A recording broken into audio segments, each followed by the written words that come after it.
আমার ভয়ঙ্কর একটা হারানোর ভয় আছে। কার আছে না কার নেই আমি জানি না, হারানোর হ্যাঁ আমি এটা স্বীকার করি। একটা সময় ছিল যখন গান গাইতে শুরু করেছিলাম তখন সবটাই পাওয়ার ছিল, হারানোর কোনো ভয় ছিল না, পাবো সেটাও আন্দাজ করিনি।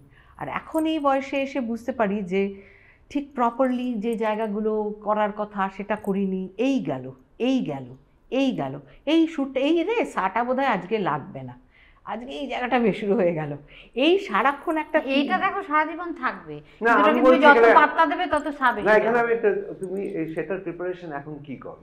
এখন একটু ভয়েস ট্রেনিং করি, রেওয়াজ করি, সা প্র্যাকটিস করি, এসব করি এবং খানিকক্ষণ চুপচাপ বসে থাকি, নয়তো তো আমি সারাক্ষণ তো ঘুরে বেড়াই। আমার রেয়াজ না করলে ভীষণ অশান্তি হয়, খালি মনে হয় যে তারপরে রেয়াজ আর করলে একটা খুব জিনিস কনফিডেন্স মানে খুব তোমাকে আজকে বলছি যে আমরা যে সময় বাংলা গান করেছি, ও আমার একটু পরে কয়েক বছর পরে এসেছে।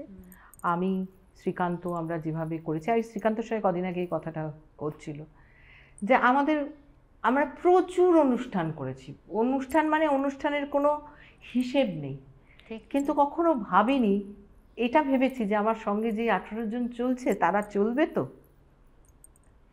তার দায়িত্ব আমার। কখনো ভাবিনি যে আমার যন্ত্রটা আমার গলা, এটাকে আমাকে শান্তিতে রাখতে হবে, ভালো রাখতে হবে, এটা ভাবনি কোনো দিন আমি ভাবিনি। আমি খালি ভেবেছি যে আমার জন্য আরও 14-15টা ছেলের সংসার চলে। এটা এখন একটা অদ্ভুত দ্বন্দ্ব এসেছে আমার। সেটাও যেমন ঠিক, আবার ওটাও তো ঠিক।